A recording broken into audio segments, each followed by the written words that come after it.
I am your friend, Dr. Charles Apoki.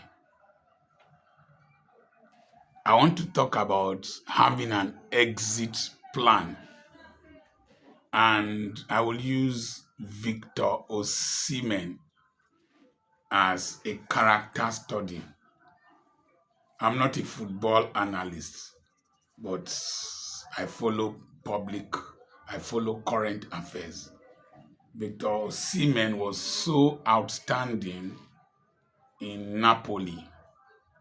He scored several goals that enabled Napoli to win the Serie A trophy after many years. Remember, Maradona played for that same club and he left. Osimhen should have followed one key principle I have about life. And that principle is always have an exit plan. Always have an exit plan. Don't think you are indispensable even if you are the owner of that business or that activity. Just assume that you are disposable and that you are not indispensable.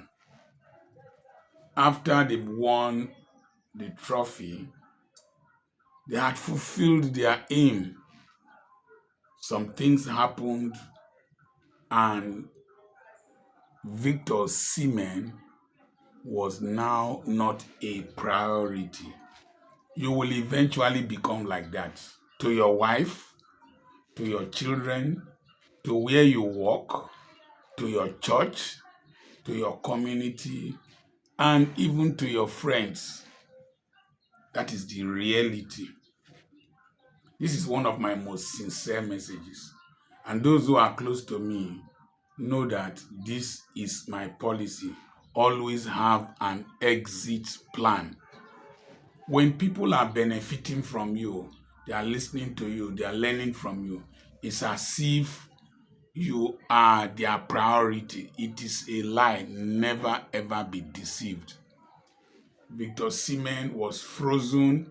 He tried to go to Chelsea with the same perception that he is valuable. He could not.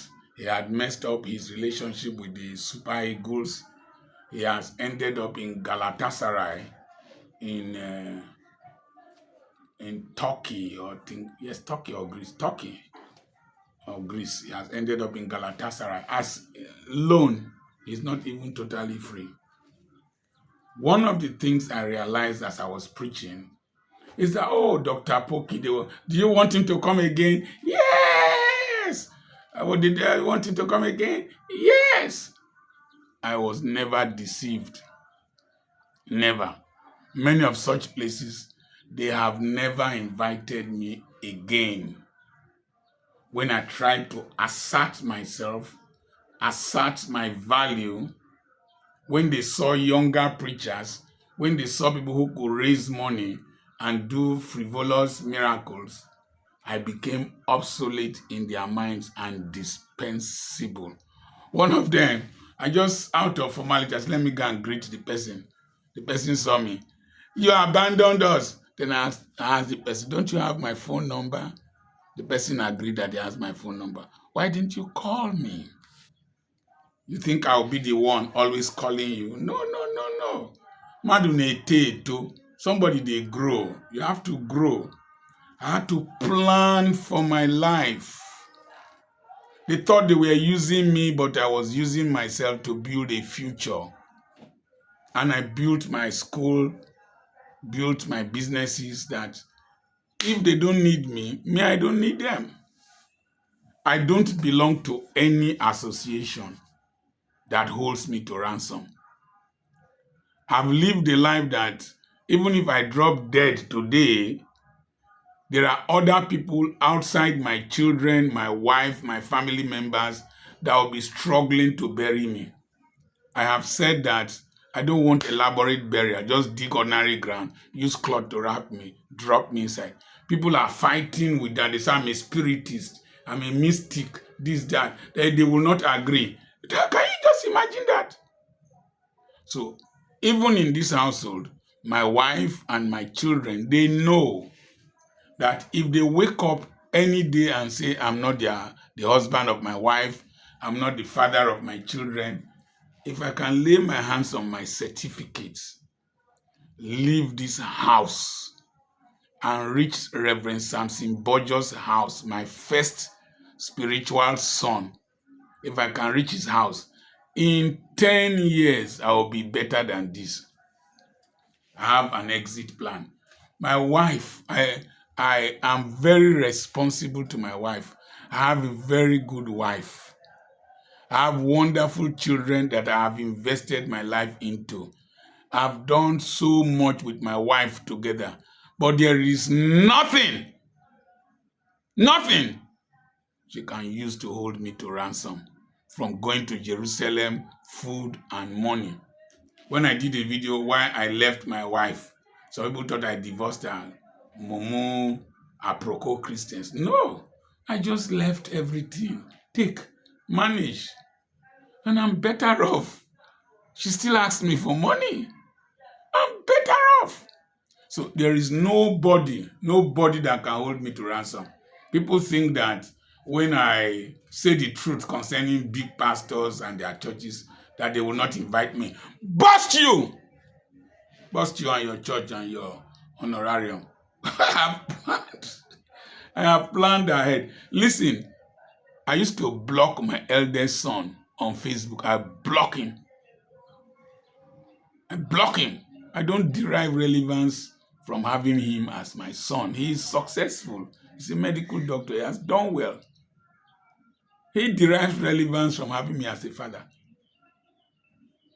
I'm going to visit him in Europe. Assuming he just says I should not come. I have enough to stay in the country where he is, and I will pay my bills and come back. Always have an exit plan. When all those churches stopped inviting me, I had an exit plan. I started inviting myself and taking care of myself. One day, Pentecostal Fellowship of Nigeria, PFN, they sent one miserable looking pastor, to come and give me a letter. We have suspended you. Me, I suspended them. Don't invite me to your churches. I don't care. I will do well. So always have an exit plan. There is a time your wife will behave as if you'll be surprised that this is the same wife you married. Have an exit plan. Your husband will abandon you and go and follow one dirty girl. Have an exit plan. Your church will behave as if you were not the deacon that they were calling deacon this. Have an exit plan. Your children will behave as if you are not important again. Have an exit plan. You don't know the freedom I have. I have an unlimited freedom, only restrained by responsibility and by the word of God. No person. Somebody called me. I wanted to invite you for my program on a story of my born again story, blah, blah, blah, blah, blah. And I watched your video on TB Joshua, and you said that the people who were interviewed by BBC were stupid people. You called me stupid. Bust you! Bust you!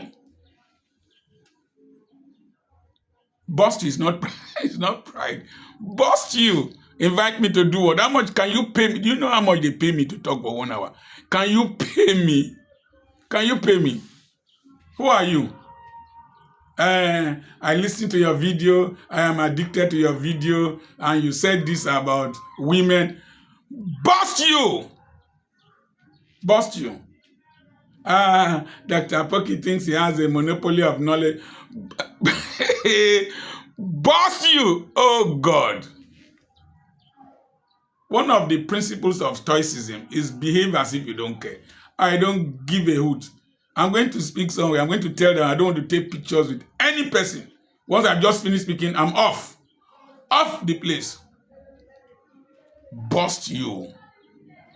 I have an exit plan. I have an exit plan even after I depart this world. I'm looking for organizations that run, what is this thing called now?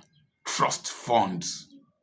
Trust funds to manage these investments such that they can take care of my wife in particular, because she labored a lot with me. Take care of my wife so that no person will come and trouble her, my children, my legacy, my grandchildren. Bust you. I always have an exit plan. There is nothing in this world that I'm afraid to lose, including this life. I am cautionary, not because of myself, because of the benefits people benefit from my life, from my responsibility. Don't let anything ever deprive you from asking the question Jacob asked. I have helped you to grow your flock. Is it not time for me to have my own? Is it not time to have my own? Thank God I knew very early how to have my own. How to have my own. Even if you are a worm in somebody's intestine, the day they take Zentel or any other worm expeller, they will push you out. Learn to have an exit plan. Some of you in the army, police, police, they will sack, you will retire one day, you will see that this country is a wicked country. Those of you in the ministry, you'll be making like this. Do you have an exit plan? Those of you in politics, His Excellency, His Excellency,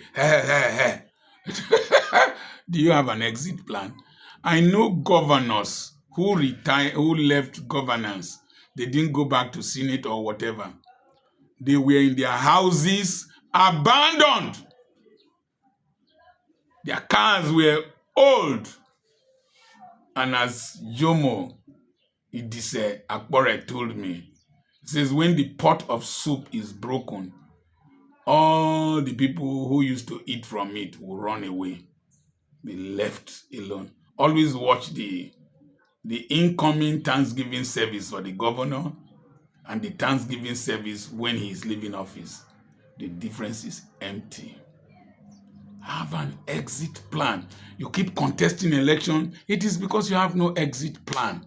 You don't have an exit plan. You work in an oil company, you don't have an exit plan. You work in the government, you don't have an exit plan. You are in ministry as a general overseer. Do you have an exit plan? I go to preach in churches, I see old men. One of them, when I'm preaching, his wife will be pushing him to stay awake. He's sleeping. That man should be in his house, sleeping. It is true you started the church. I don't wake up early now. I don't wake up early nowadays. I off my phone. Today, Wednesday, is it 3rd or 2nd of September, is my radio program day. I offed my phone, slept very well. Slept very well. I'm learning to rest in peace before I enter the grave. Slept very well. Woke up, took my time,